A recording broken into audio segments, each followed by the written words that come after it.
Welcome to another episode of Talking Fast, a Gilmore Girls podcast. I'm Suzanne. And I'm Alexis. And we're two longtime fans of the show, and we're excited to rewatch and recap it along the way. Okay, this week we are covering Season 1, Episode 10, Forgiveness and Stuff.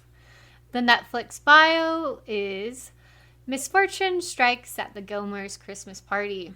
Dean assures Lorelei that nothing improper happened the night he and Rory fell asleep together. And before we get into talking about the episode, make sure that as you're listening, please subscribe wherever you are listening and review us on Apple Podcasts. Follow us on Instagram at Talking Fast Podcast and share us in your stories. And don't forget to send us your gazebo moments to talkingfastpodcast@gmail.com to be included in the show. Okay, let's get into it. Yeah. Well, this was a pretty Christmas-themed episode, so we thought we would kick things off by sharing our own Christmas memories, both related to Gilmore Girls and also just more personal things we think about when it's this time of year. Suzanne, I know you like Christmas decorations in particular. Do you want to share a bit about that? Sure. I am obsessed with Christmas, and it's not because for any religious reasons, although I was raised religious, but mostly it's because of the tradition and the cozy feeling of Christmas time. And my dad and my grandma are also obsessed with Christmas, so I only hope to one day rival my grandma's Christmas decorations. But the memory I wanted to mention, I guess it's kind of a collection of memories. But when I was a little kid, we used to go, after a Christmas Eve service, we would go and drive around town and look at all the lights and everything. I feel like a lot of people do that. But I grew up in New Mexico, and there is a certain kind of light that only really happens kind of in the Southwest, called a luminaria, or also a farolito, and people argue about which title is correct. I think farolito is technically correct because it's a little fire, but it's like a paper bag filled with sand and a little candle inside, and people would line their driveways and streets with these, and that's something I always miss when I don't get to go home for Christmas, is seeing those little fiery lights. Kind of, Aww. It's like the southwestern version of Stars Hollow. I mean, different in other ways, but... It's like the Welcome to Stars Hollow segment, but for your own hometown. Yeah, exactly. A very place-based, sentimental memory. It's very lovely. What about you? Do you have any Christmas memories? Yeah, I enjoy the holiday as well. I don't have quite as many decorations as you from what I've seen from Instagram and whatnot, but I do love a good tree decorating. Growing up, that was always a fun day when we would go to a tree farm to pick out a tree, and it's my sisters and I would always kind of be advocating for our chosen tree, and our dad would go around looking at them and being the ultimate decider. But I wanted to share Gilmore Girls kind of Christmas associated memory too. I couldn't remember what episode this happens, but as we're watching this episode, there's a Christmas pageant, and you see Kirk getting ready for it.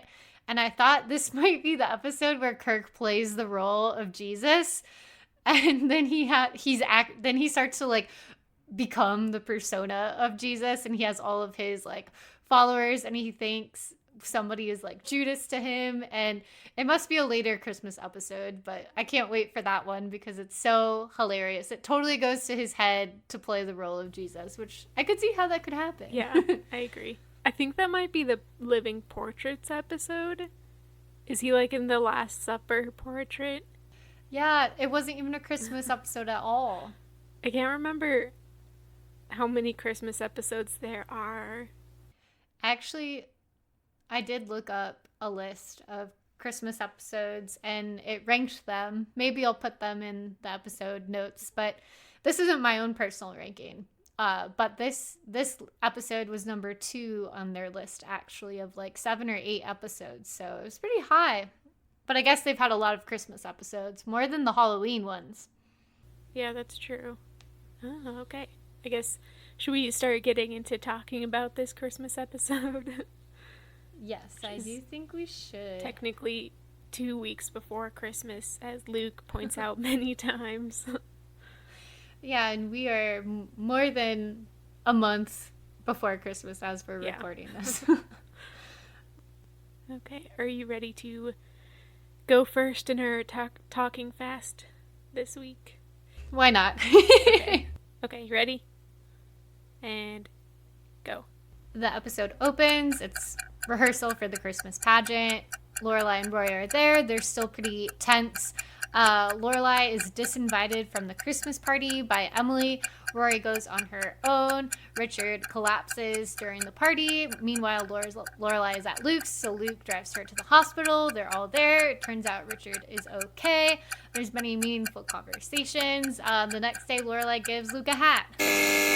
Okay, you had 1 second to spare. Oh my gosh, nice. I feel like I just glossed the surface. And everything, like, so much of this episode was, like, nuance, which isn't always the case. Right. But, yeah. And this segment does not allow for nuance. No. All right. Are you ready for your turn? I guess. Okay. Okay, 3, 2, 1, go. There's going to be a Christmas pageant in Stars Hollow. Rory has a bad gift picked out for Dean. Rory goes to the Christmas party alone because Emily sneakily uninvites Lorelei.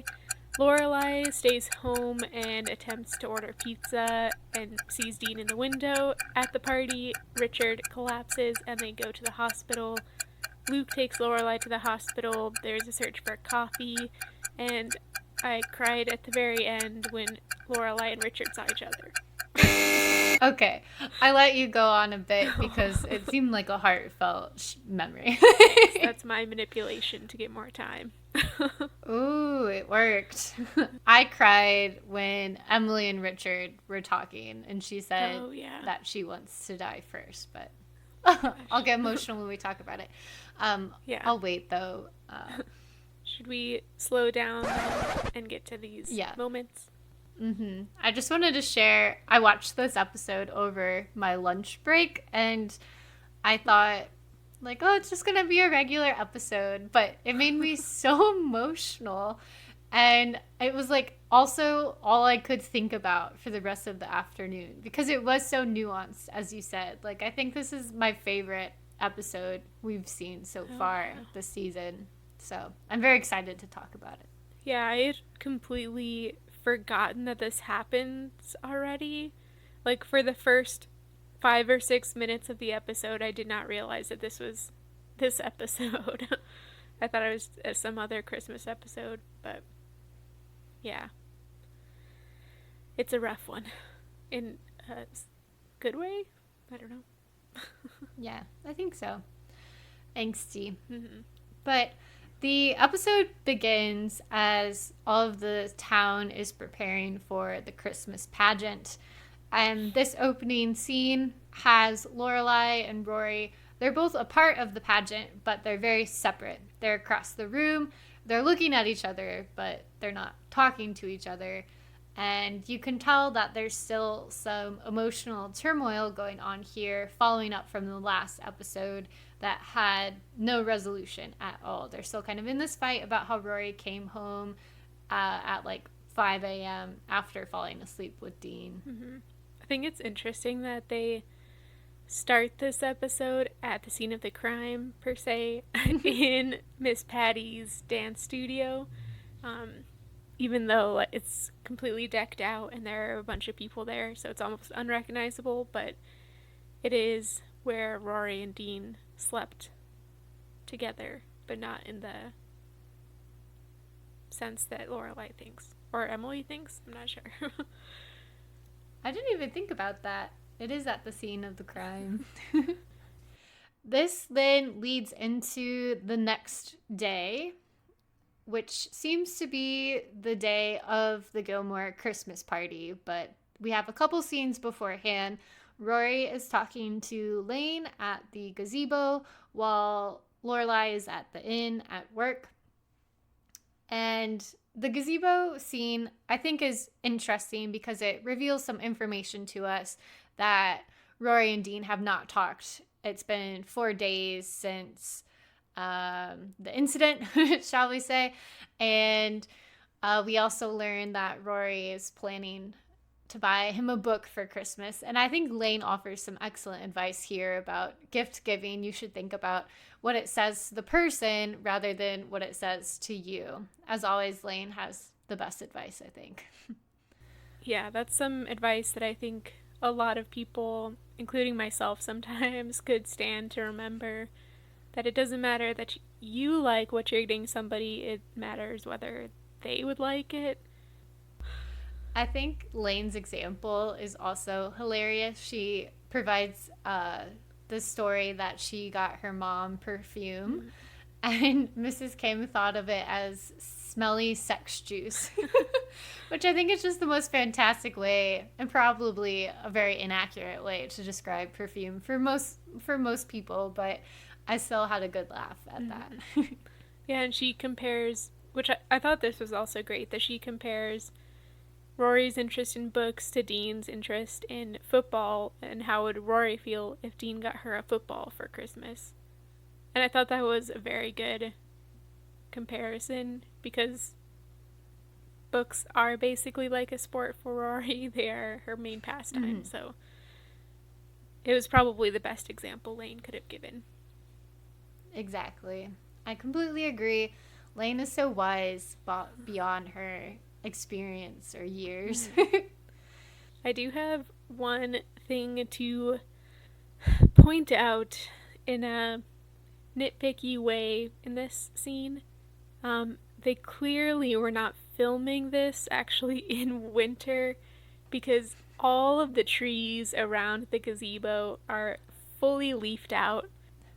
There is green grass on the ground, and there's like not a bare tree to be seen. There's no real snow. You can tell that they tried to like have some snow piles here and there. And they do a better job of this in like the nighttime scenes.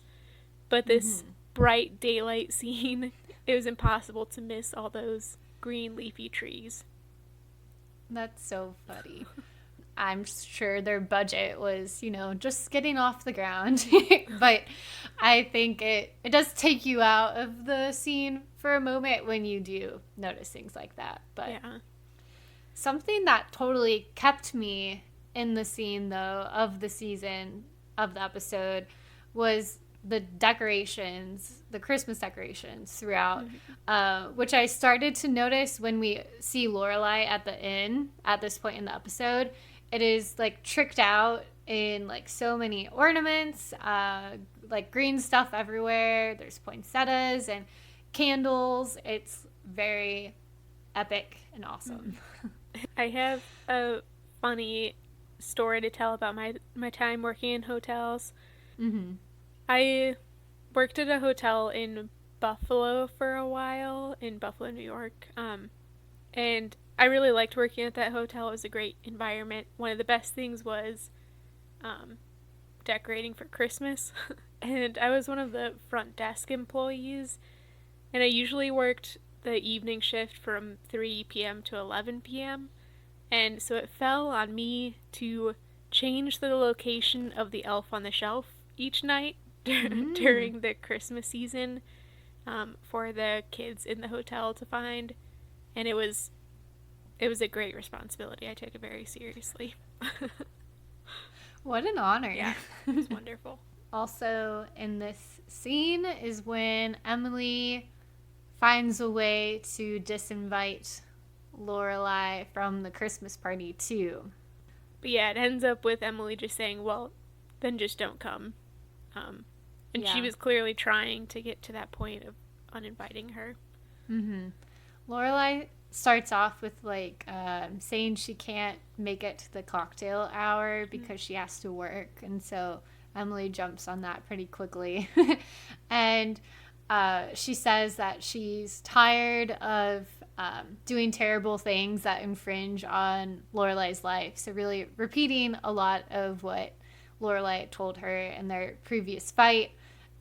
She references the fight, saying that she was treated unacceptably, and that only Rory should come to the party.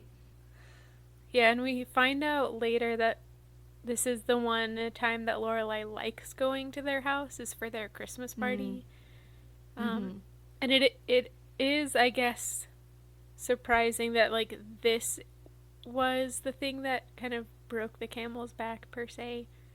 I thought it was unfair, but at the same time, it probably avoided some pretty terrible fight that might have happened at the dinner table with guests. So I can kind of also see why Emily did it. Poor Rory had to go still as a buffer. Yes. And Rory isn't, it doesn't seem like Rory is totally in the clear with Emily yet either when she gets to the party, because Rory is apologizing to Emily about what had happened when she, got home so late. And Emily is being like very difficult in this moment with Rory. She is very like occupied with her party and is telling Rory that like it's not the time or place to discuss this, so apologize, and she should know better. And I just thought I'm like, come on, just listen to Rory. She's doing the right thing by taking responsibility for her actions, and who cares? Like, you stepped aside too. It's not like she's saying this in front of the guests. She asked her if she could speak to her privately, and I think she was being totally reasonable to approach Emily like this. I agree, and she was like trying to avoid a really uncomfortable dinner, especially because there were guests there. Yeah, and Emily, I mean, she even left the fight in the previous episode before being able to see Rory, so this was technically her first time seeing her since she left for the dance. And yeah, I understand that Emily is still upset about it, but she is also much older than Rory, and Rory is here doing the mature thing, and Emily is being passive aggressive about it. Like, just let her apologize and have a nice Christmas. You don't have to love the circumstance or even the apology, but sometimes it's worth just accepting the apology. And so much of this makes me wonder, like, I don't want to, we talked about psychoanalysis last time, and I don't want to get too ahead of myself, but I do wonder if Emily is repressing a few different things and using the party as like the conscious thing she's going to focus all of her attention on and like fixate on the party, making it perfect, making it appearance wise like crystal clear, and she's like repressing what I'm guessing might have been a bit of a traumatic fight for her that she doesn't yet want to admit, that she probably understood a lot of the points that Lorelei made. Because I was also thinking about, like, why is she so intent on the proper kind of party when Richard is starting to show signs of not feeling well? Like, she's actively trying to sweep all of that under the rug, and I think we could, like, attribute it to her, like, social performance. She's like always in the performance, but perhaps another level is also like, well, what is she like not focusing on by being able to give all of her attention and control, like the feeling, she can have a feeling of control here by directing everyone to like their proper roles at the party. Including, does that make sense? Yeah. Yeah, I definitely agree. I also think that we could read this kind of repression onto most things that Emily does, especially when it comes to Lorelei and her trying to take control of what she can, to avoid the one thing she can't, which I guess is Lorelei and now also Rory. But yeah, I agree.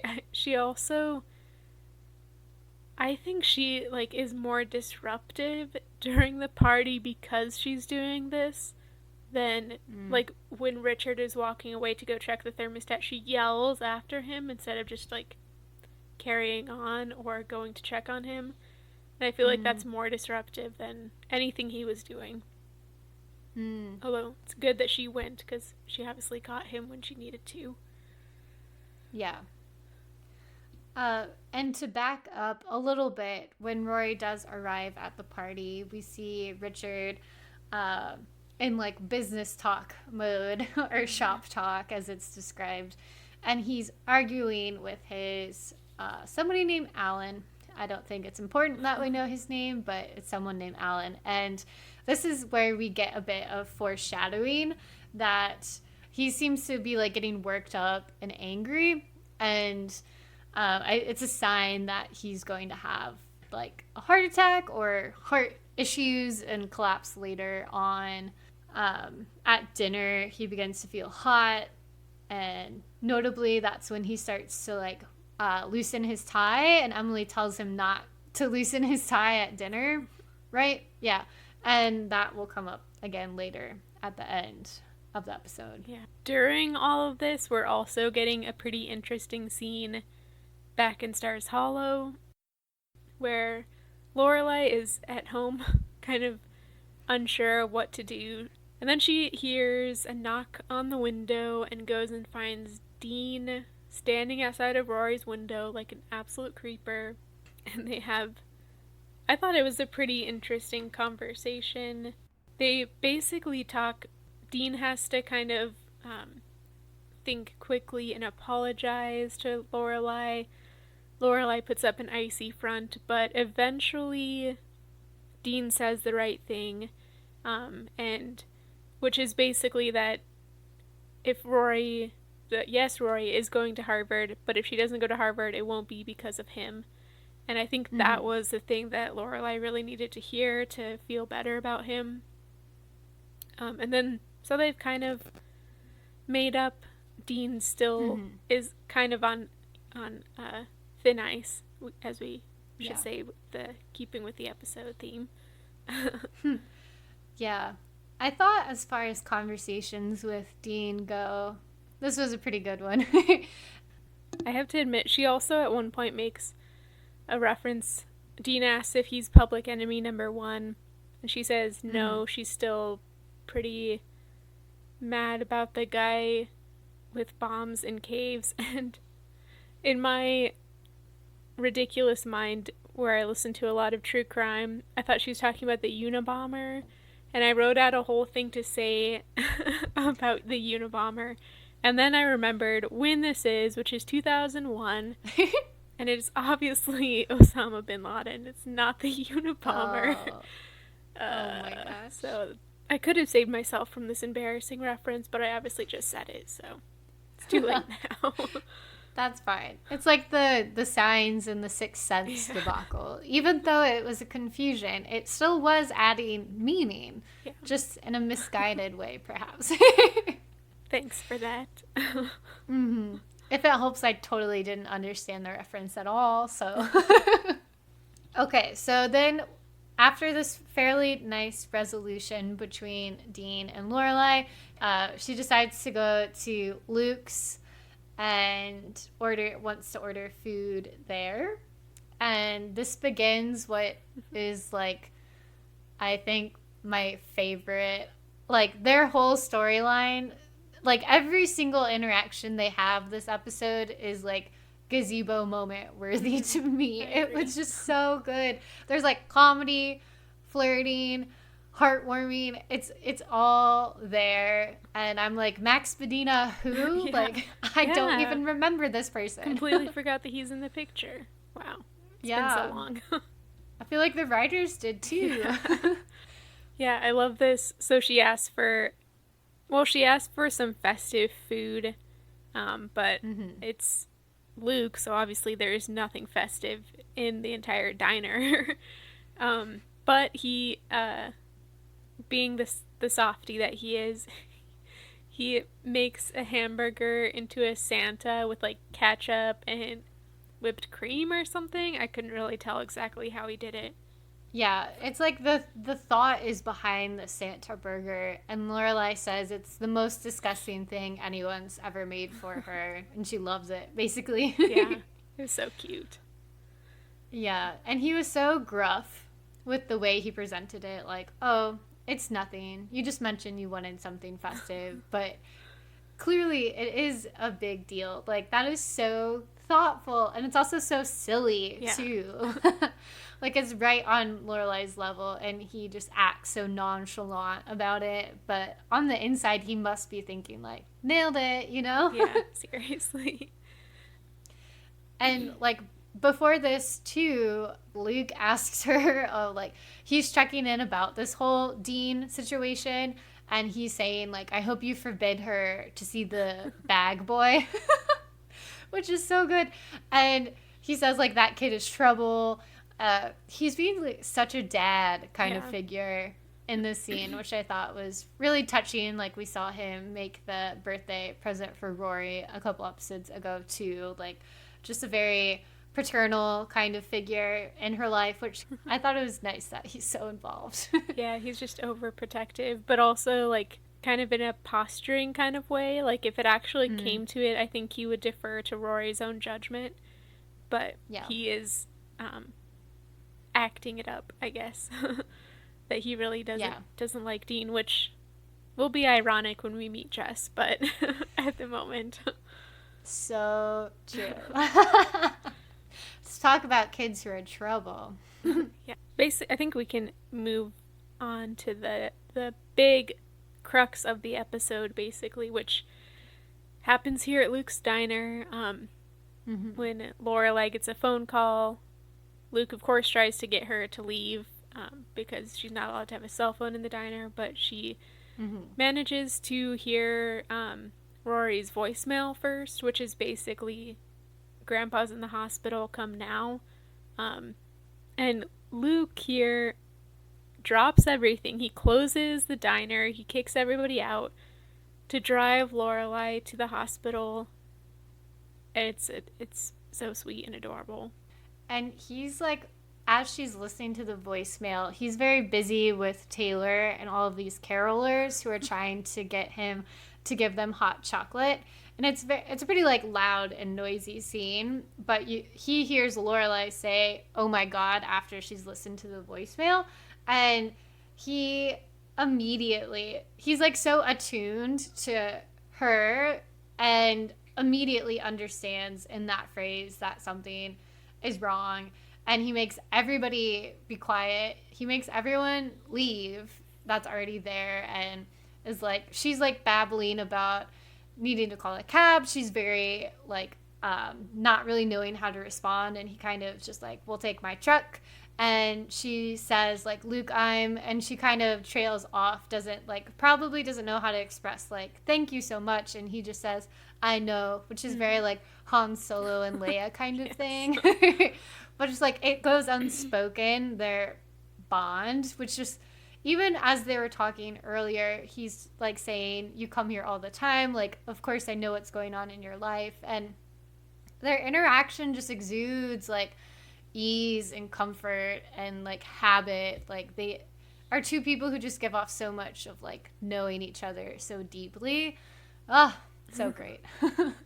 Yeah, now Luke is going to be involved in like one of the most, I don't know, important moments in Lorelei's life at the time. Like this is the most emotional and vulnerable moment for her, with Right. when her father is at the hospital and she has no idea why.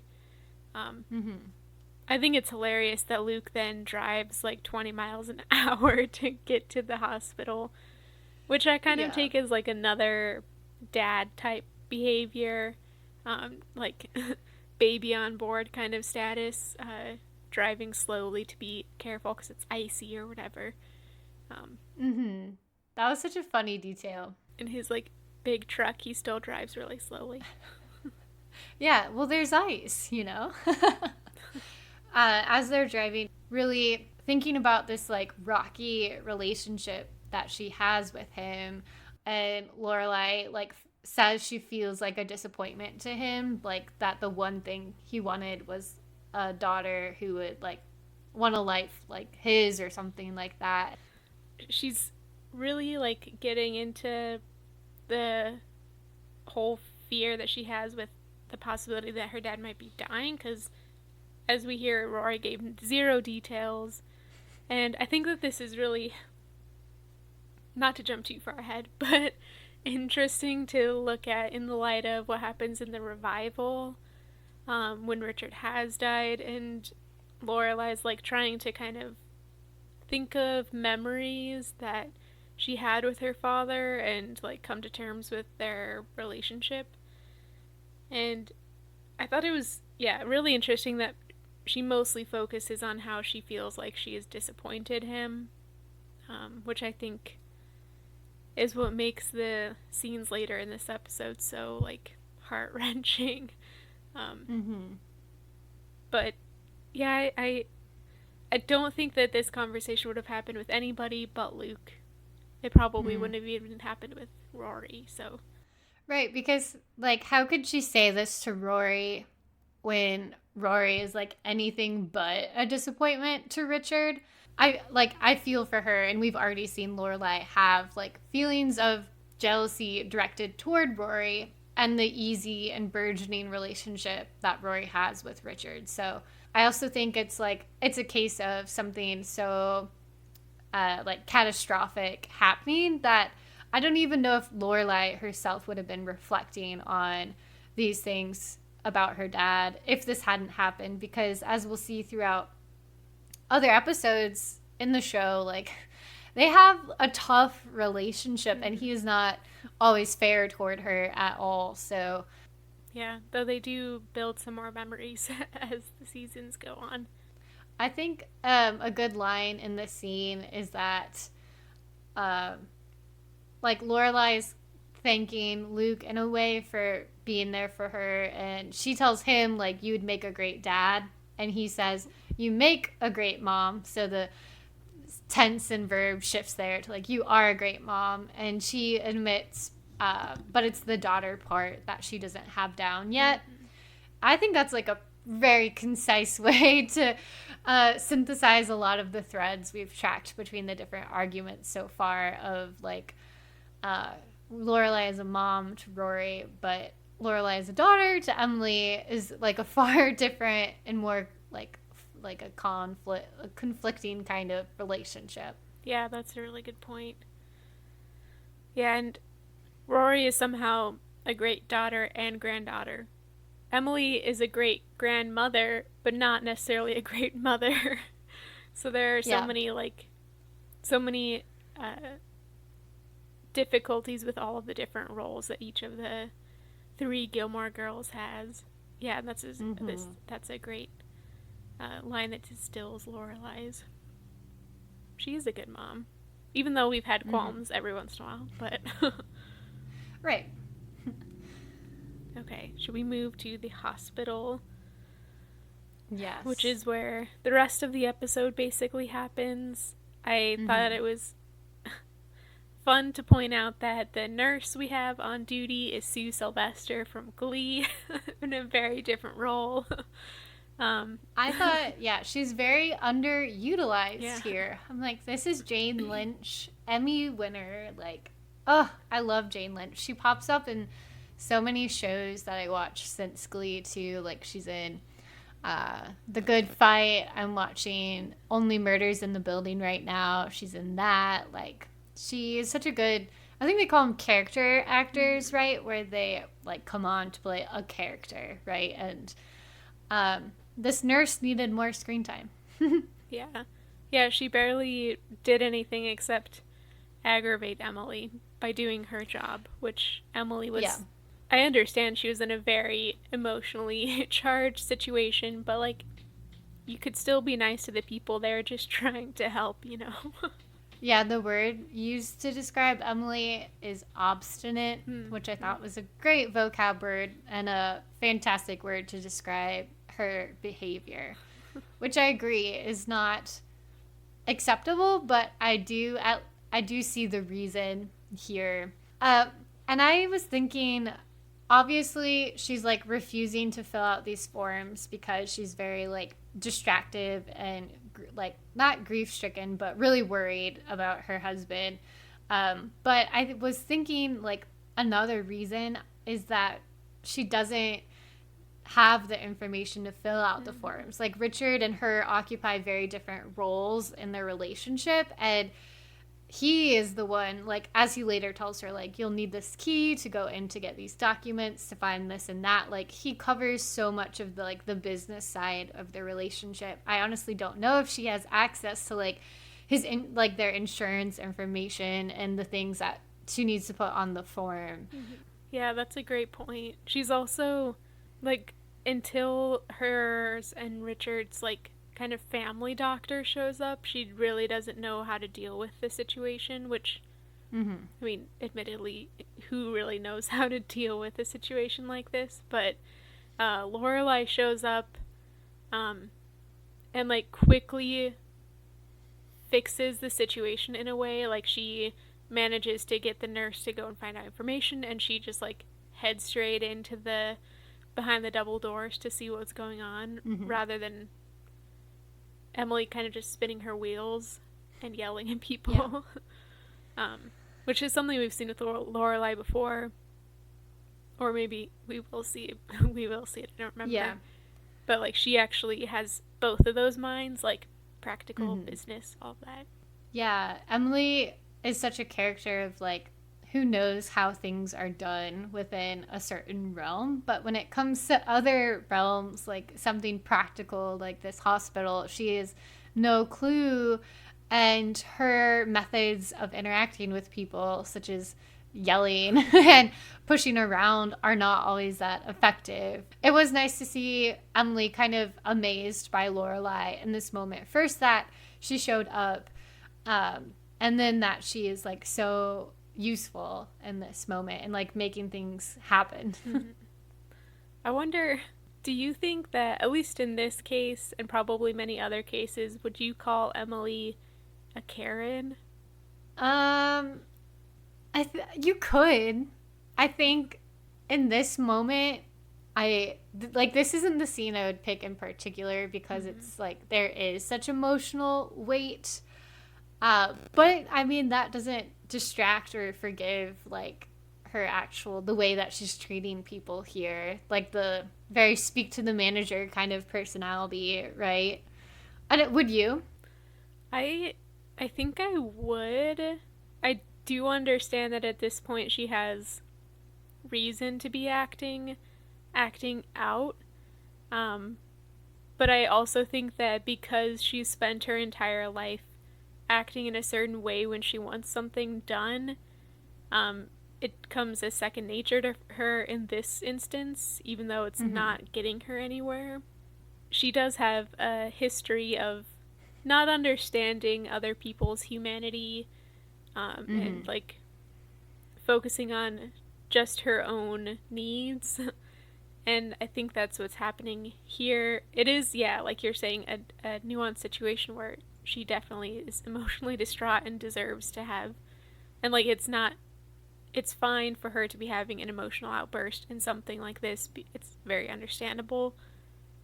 But I do think that it's become a habit to her to disregard other people's feelings or even ability to help. Like, Mm-hmm. not everybody can get you exactly what you want when you want it.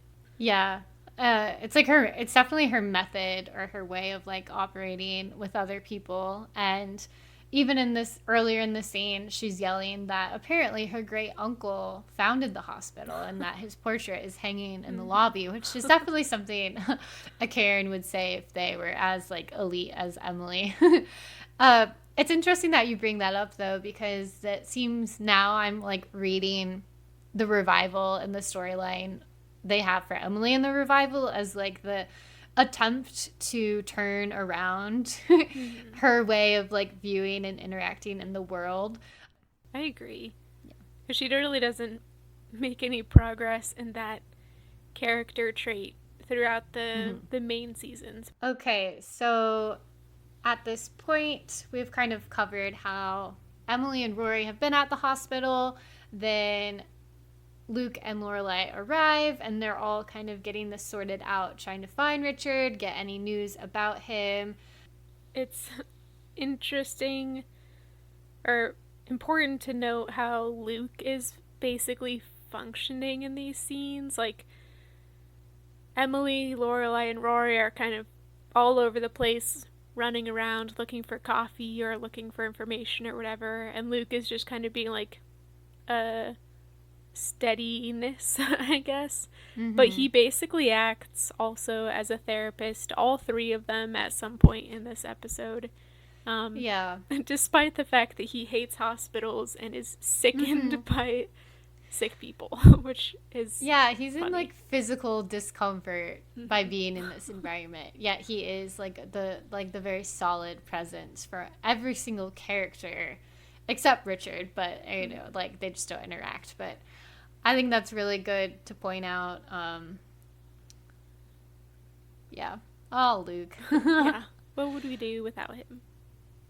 And it's worth noting also that Emily is questioning if Luke and Lorelai were on a date as Mm-hmm. well because they arrived together. And they're saying, well, we can't be it because it's Luke. Like, it's this person that's been in her life for so long that she hasn't thought of in that way, which the tables will turn on that eventually. Mm-hmm. um, Even within this episode, things change a little bit when mm-hmm. Lorelai accidentally calls Luke cute. Right. Good looking. Yeah. Like, she tries to backtrack by saying, oh, you look healthy. But he understands, clearly. Mm-hmm. So, yeah, soon Richard is brought out. And I think this, like, when he's, the moment that he's brought out also brings us to another one of the, like, emotional cruxes, which is that Lorelai, although she's been here to help and um, supposedly with the purpose of seeing her father, now that the moment comes to see him, she cannot like bring herself to go into the room. She just finds excuses to go find coffee or go find Rory or whatever and avoid going in there. Mm-hmm. And Luke reads that so clearly. He asks her, like, who are you going to go find now? You can't avoid that room forever. I think you're afraid. The truth hurts. Like, he's so right and recognizes, like, clearly what is going on within her. And uh, it's just really, it's very touching to see Lorelai like struggling in this way of like avoiding her father. And I don't even like have the words to describe it, but as like an emotional, really a hinge, like a turning point. The one we had earlier with the voicemail, and then now it's like we've never really had this tone in the show before. This episode, it's very unique to this episode, and then there will be other moments later on in the series, but it takes a very it's like very serious and heightened in this moment. Yeah, and I definitely can kind of I've been fortunate enough to never have a sick parent. Both my parents are fairly healthy, so I've never experienced this myself. But I have the feeling that a lot of what she's feeling is like a smallness in the situation, Mm. and I really felt this kind of jumping ahead to when she finally goes in and has like a silent just like moment with Richard. I felt like that was what I was getting with this whole avoidance, and that scene Mm. eventually was her just like feeling small in the situation and helpless and like a child. Mm.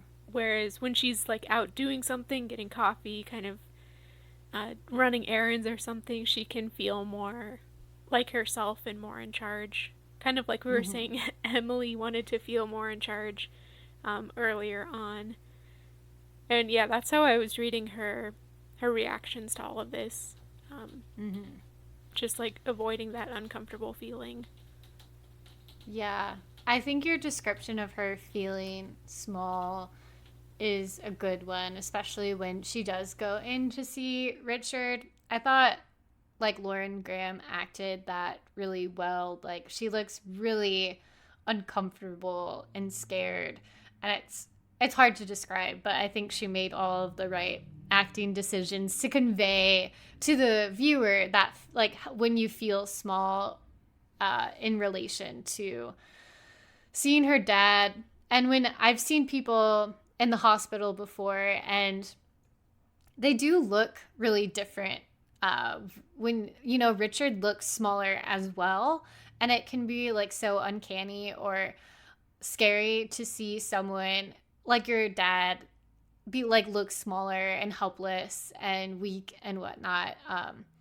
And I think I would identify part of her fear um, in this moment is a bit of like the potential regret. Like, what if I were to lose him when we were so distant, when we had not resolved our conflicts? Like just the potential loss that she feels is Mm-hmm. really huge, I think. Yeah, I agree completely.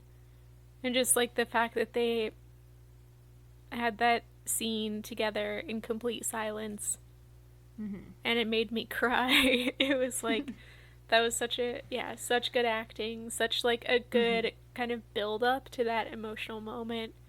Um Yeah. and we've also like as you said, we also have an emotional moment similar to that with Emily when she's kind of confronted with the possibility of Richard dying. And I think yeah, that's another a big parallel in this episode is Mm-hmm. her feelings in this as well.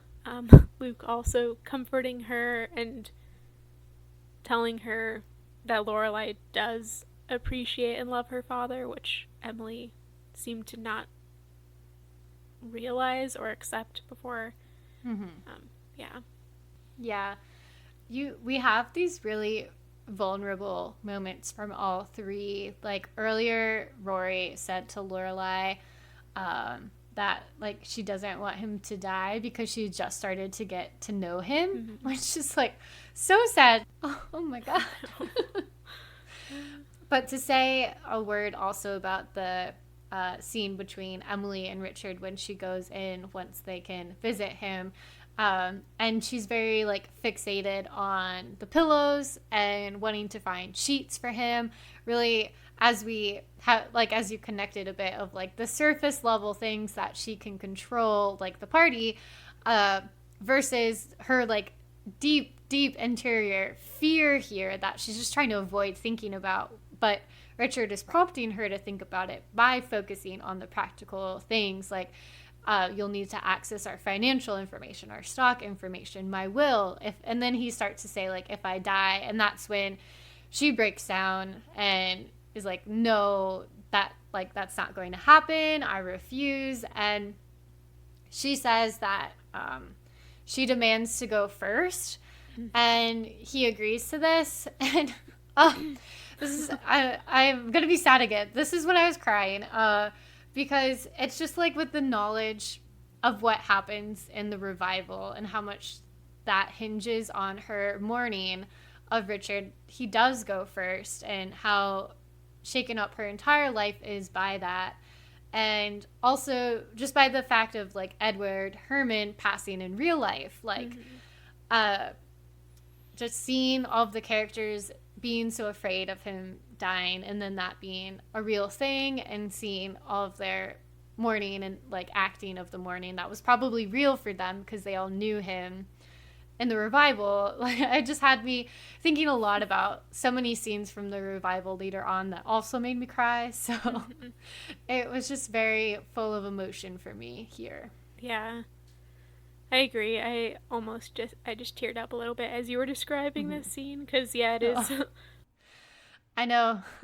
I'm like laughing so I don't, No. Yeah. it's my way of coping. So many coping mechanisms going on in this episode. We really just need a Luke here to negotiate things. But Yeah. yeah, I found that scene really powerful, and I think it's a very realistic thing. Again, I'm saying this from having no experience of also being a married person, so I can't imagine what it would like to think about your partner dying, but I like this just seems like a very real reaction to me to something like that. Um, Mm-hmm. which the show doesn't always give us the most real reactions to things, but I think in this case everything in this episode is very like realistic to what people actually go through in similar situations. A sad Yeah. episode, but a very well done episode. Right. And um, another thing that I thought was sweet is that Rory is reading him business newspapers. She's gone through like the entire Wall Street Journal and she's on the Financial Times when Emily Mm-hmm. comes in and is like, why don't you save that one for later? Um, So and boring. Emily says like, oh, this little girl likes you. And Richard says, well, she has good taste. And while I don't love the phrase little girl. It's a bit uh, Mm-hmm. sickly sweet to me. Like you could just be like, oh, your granddaughter cares for you. Because that is what like the reading of the newspaper demonstrates. What can you say to your grandfather in this moment? Like what she wants to say is like, I was so worried, I care for you so much, I'm so glad you're okay. And she's doing that through her like action of, well, he would want to be reading the newspaper, so I'm going to do that for him. And I thought it was a great example of doing what she thinks he needs, and she's right. Mm-hmm. Yeah, that's true. Just like at the birthday party episode where she brings him Mm-hmm. the magazine so he doesn't have to participate in the party. Yeah. Mm-hmm. I think the last main emotional moment would be that Lorelei tells Luke to take Rory home, and she decides to stay and stick around as like a support system for Emily.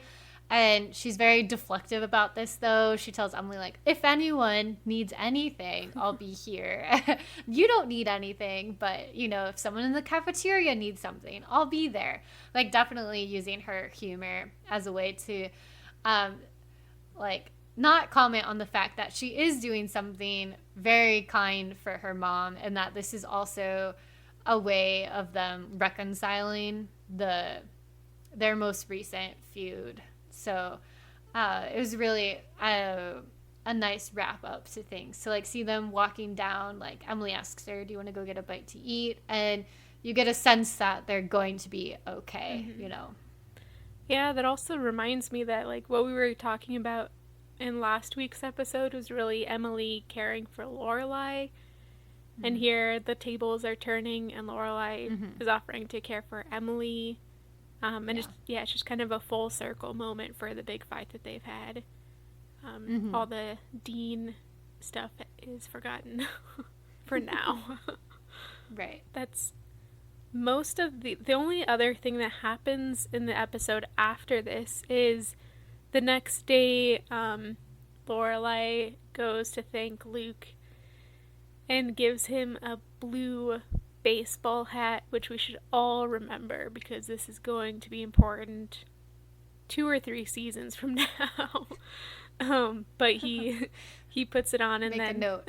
and then there's like the nativity procession or whatever. I'm not entirely sure what it was, but the Some kind of procession yeah, where the they're all dressed procession. up, it seems like, as all of these like Christmas figures from that Yeah.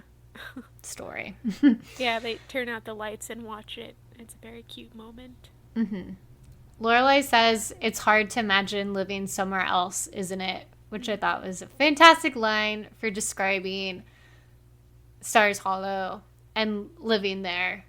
I think it also foreshadows Luke and Lorelai as a couple. Since yeah, Lorelai's like indicating that this is where she wants to stay for the rest of her life, potentially. And Luke, we know, wants to stay here for the rest of his life. He's never leaving. So I feel like it's just kind of a subtle matchmaking moment for them. Yeah, overall, I don't know how you could view this episode and not describe them as end game, as the kids say. Yeah, exactly. So I feel like we've, in very close detail, talked through the main moments of this episode, which was very important. Yeah, it's like a marathon, not a sprint. Yeah. We interrupt this program with a message from our sponsor. It's beginning to look a lot like Christmas for all of you who celebrate. And there's no better place to celebrate this holiday season than Festive Stars Hollow, where it's all but guaranteed to be a white Christmas in terms of the population as well as the snow. This winter, Stars Hollow is happy to offer its two traditional Christmas events, the procession and the pageant. In particular, the pageant is a dramatic performance to be seen.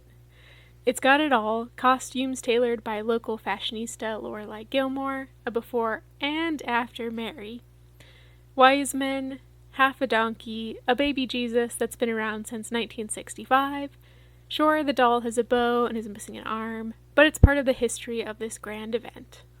When you attend either the Stars Hollow Christmas procession or pageant, mention Talking Fast to Taylor or Miss Patty, and you'll receive a voucher for a free hot chocolate. These warm and delicious beverages are so graciously provided in the Christmas spirit after much coercion by Luke Steiner. Let's head off to Rory's bookshelf to discuss the most notable pop culture references in this episode. And then let's go to Lorelei's closet to check out the best and worst fashion choices in the show. Let's move forward, though, to Rory's bookshelf. What did you pick out this episode for your bookshelf nomination? Well, I already talked about my embarrassing reference snafu with the Unabomber, but I picked another one that is the only other book that's mentioned, which is Metamorphosis. And I am bringing this up because I want to talk about a different book called Metamorphosis, which is Ovid's, which is very important in the medieval period, which again is what I study. Ovid, of course, is writing towards the end of the classical period, but what he wrote is it's basically a collection of stories about all of the different gods, like the Greek pantheon and everything. And it was used, the information in it was used throughout the Middle Ages. People were obsessed with like putting in references to Ovid. You see references to him all the way up through like Shakespeare and early modern poetry and stuff like that. And I've never read, is it Kafka's Metamorphosis? I haven't read that, so I only know the Ovid Metamorphosis. I know that they are quite different in actual content, but the similar title makes me curious. Kind of a tangential bookshelf. And I don't really know much about Kafka at all, other than him being a writer in the 20th century. And I guess I just looked up a really quick summary of Metamorphosis, and this is about a salesman who wakes up inexplicably transformed into a huge insect and has to adjust to this condition. So I guess that's referring to the metamorphosis, and it's probably an allegory for something else. Yeah, sounds very 20th century. Yeah. Either way, that just cements for me the fact that this is a totally inappropriate Christmas gift for Dean. It shows a total lack of, I'm just like, Rory, girl, why? Like, this is not something he would want. It makes me feel a bit more positively about Dean to think that, we already saw he was willing to read Bronte for Rory. I'm guessing he would read this book for her, too, if she got him this as a present. So I'm just so glad that Lane intervened to, prompt her to think about something a little more appropriate, a little more considering Dean's interests. I don't think we ever end up hearing what she got him, but I hope it was not this book. Yeah. If she has to get him a book, at least pay attention to the authors he said he's liked. So not that, basically. Yeah. Get him like Train Spotting or something like that. He'd like that. Yeah. Did you have anything for Lorelei's closet this week? Yeah, I picked out the dress that Rory wears to the Christmas party, which she's also wearing for the majority of this episode. It is a very deep red color. It looks to be a velvet material or something that looks like it. It kind of has longer sleeves and kind of like an empire waist, or like right under the bust is where like the waist is, and then it kind of flows out from there. And it has like a pattern of flowers, and it is just really cute. I think it's the perfect dress for a Christmas party because it uses the colors of red and green, but without going too cheesy or on the nose with it. I don't know. I was trying to work on my describing skills there, so I hope I could evoke a picture of it in your mind. Yeah, I love that dress. It was very, very Christmas party-y. I could almost like imagine wearing that to a Christmas party, which I also imagine to have like a fireplace, and you might get a little bit overheated. There's like a very specific feel to Christmas parties when everybody's wearing winter clothing and there's fireplaces and stuff. But yeah. And like the velvet, it screams warm to me. Like I don't actually like to wear velvet, but for this case, I like it because it does seem like warm for a cold holiday. But what were you thinking about for Lorelei's closet? I kind of picked two things, and they're from that very final scene with Luke and Lorelei. One is that blue hat, and the other is Lorelei's kind of signature jacket that she's wearing, and she wore it earlier in the episode as well. It's like a jean jacket or a corduroy jacket or something that's lined with white faux fur. And I feel like we see this a lot more. I don't know, it's just like a very Lorelei look. And she takes Lane's advice, even though she didn't hear it here, and gets Luke a gift that is actually something in his taste. And these two things together, and just like the scene of them together, it just like screams their Luke and Lorelei-ness. So that's why I chose a twofer, I guess. Welcome to Stars Hollow is a chance for us to take a nostalgic stroll through the town, discussing its cozy and comfortable aesthetics. Okay, moving forward for Welcome to Stars Hollow, what did you have in mind for this episode? There honestly wasn't very much in the way of coziness at the hospital, I'll say, but, and we've already talked about what I'm going to choose, but it was basically that, again, taking back to that last scene, but this time it was the nativity procession or whatever it is, and just like the kind of community-ness of it. I am kind of I do have some qualms with it because I feel like it's forcing the whole town to participate in Christianity. And we don't, of course, meet any characters who don't participate. So that's kind of questionable to me. But at the same time, it looks cozy and it reminds me of my own Christmas traditions. So in this case, I will let it slide. What about you? Did you have any Welcome to Stars Hollow moments? It was honestly very difficult for me to decide because I found a lot that I was thinking about. There were just so many decorations across the various home spaces we see, like not even home, but like we start out with the gazebo, which has been decked out in like lights and other things where Rory and Lane are talking there. The town square in general is covered with like there's Christmas trees, like poinsettias. There's the like yellowish goldish kind of lights on a lot of the surrounding trees in the area. Lorelei's house is a more cozy approach with like rainbow lights outside and a tree that is like very like my family's. It's like very eclectic ornaments that all are like very loving, you know. The inn looks great. Even the Gilmore house, and it's more like elevated and organized decorations is good. So honestly, I pick all of those. Yeah, I understand. Christmas is irresistible in that way. Yeah. I think it's time for Friday Night Dinner, our once a week opportunity to critique something from this episode. Okay. Should we move to Friday Night Dinner? Did you have anything you wanted to talk about for this week?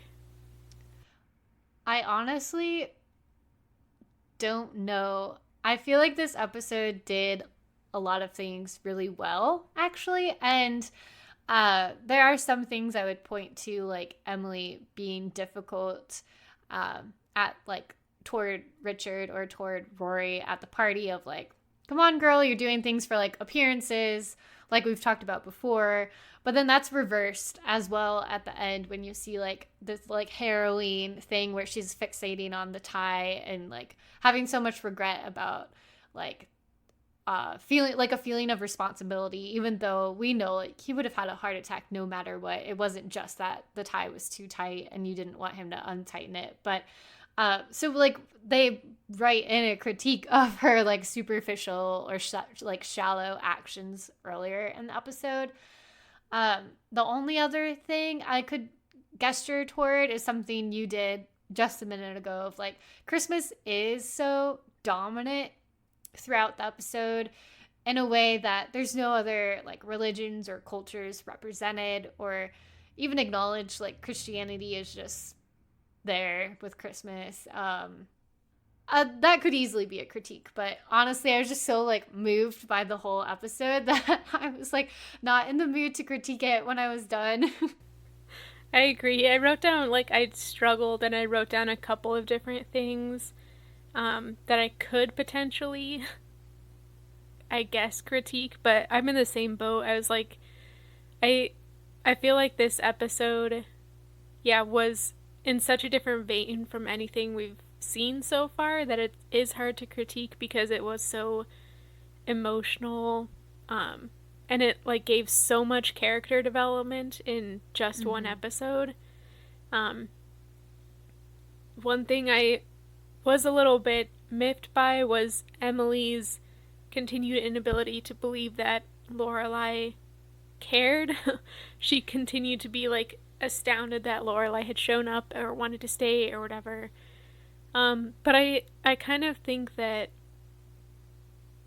was like played up in a unnecessary way in some instances. But I also feel like from the fight that they had, I understand why we see that, and also just the fact that Lorelei and Richard, as Lorelei was saying, don't have that much of a relationship. But I still, I don't know. I'm kind of two minds of it, because I understand, but I also feel like Emily shouldn't have been surprised that her daughter cared about her father.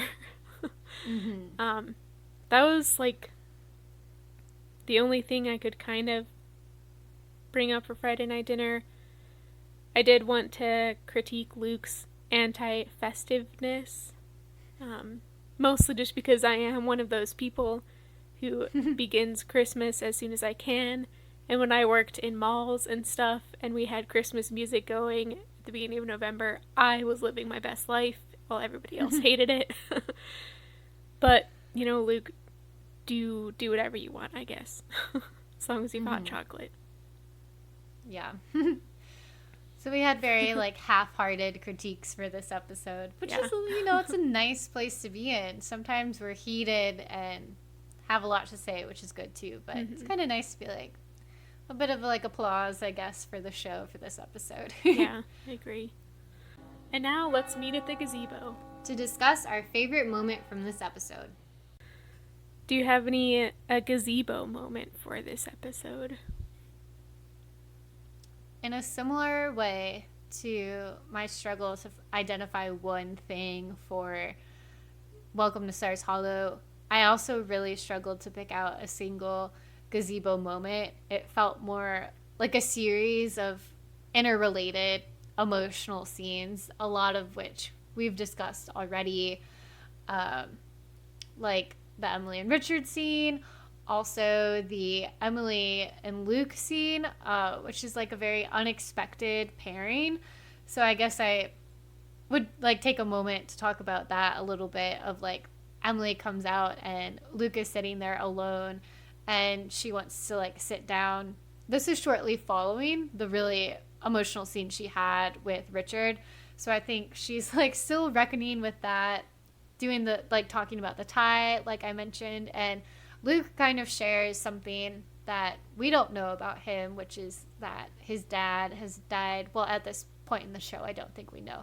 And he says he's kept his dad's shop intact, like completely the way it was, except for turning it into a diner. And Emily says, like, oh, he would probably be honored to know that. And Luke's like, no, he'd call me like a fool, basically. But overall, that was just, we'll see that Emily and Luke are not, the best of buds, that they have their issues later on. But in this moment, unexpectedly, he was there for her and even revealed a bit about himself that I'm not sure he would have told Lorelei even. And that our issues of like an inability to like let go or mourn and move on. Like I'm thinking about the boat thing that's going to come up later on. Like he doesn't have totally resolved feelings about this central death in his life either. And it's really interesting that he feels like he can share that with Emily in this moment. Also unrelated, but the Santa burger was up there for me too. But I think I'll pick the Emily and Luke conversation for my gazebo moment in the end. Yeah. How about you? I wanted to pick a moment that I've already talked a lot about, which was that silent encounter between Lorelei and Richard, and just like the exchange that they have without any words. I thought that this was very daring for the scriptwriters to do, because it relies 100% on the actor's abilities to like convey emotion without saying any words whatsoever. But it did it for me. And just like the like realization in Richard's eyes, especially as he sees Lorelei standing there crying basically, and the fact that people come in a rush a second later before they have a chance to say anything, but you see in that moment that Richard understands, like, my daughter is here and she cares about me. I thought that was a great moment and very powerful. Yeah, I completely agree. It's bold of them to require on like the so much is said in the silence, the unspoken moment, but it really did work effectively here. And it is interesting, as you said, that people like come in before they can say anything, so it leaves this like very unfinished, like they have a moment of recognition with each other, but the true weight, like the emotional journey, is still left like completely open between the two of them. Yeah, very true. Such an emotional episode. Yeah. I feel like we have done it justice, though. I don't remember exactly what comes next week, but hopefully it's a little bit uplifting. Maybe we'll see Max again. Oh, yeah. If he even matters anymore with Luke around. Right. It's hard to imagine. I know. Okay. We have shared our gazebo moments, and of course we would love if all of our listeners all at once could just share so many different gazebo moments. We ask that you send us a 1-minute voice memo to our email, which is talkingfastpodcast@gmail.com. And don't forget to rate, review, and subscribe on Apple Podcasts and Spotify or wherever you listen. And follow us on Instagram at Talking Fast Podcast. Yes, at Talking Fast Podcast. And yeah, see you next week. Bye.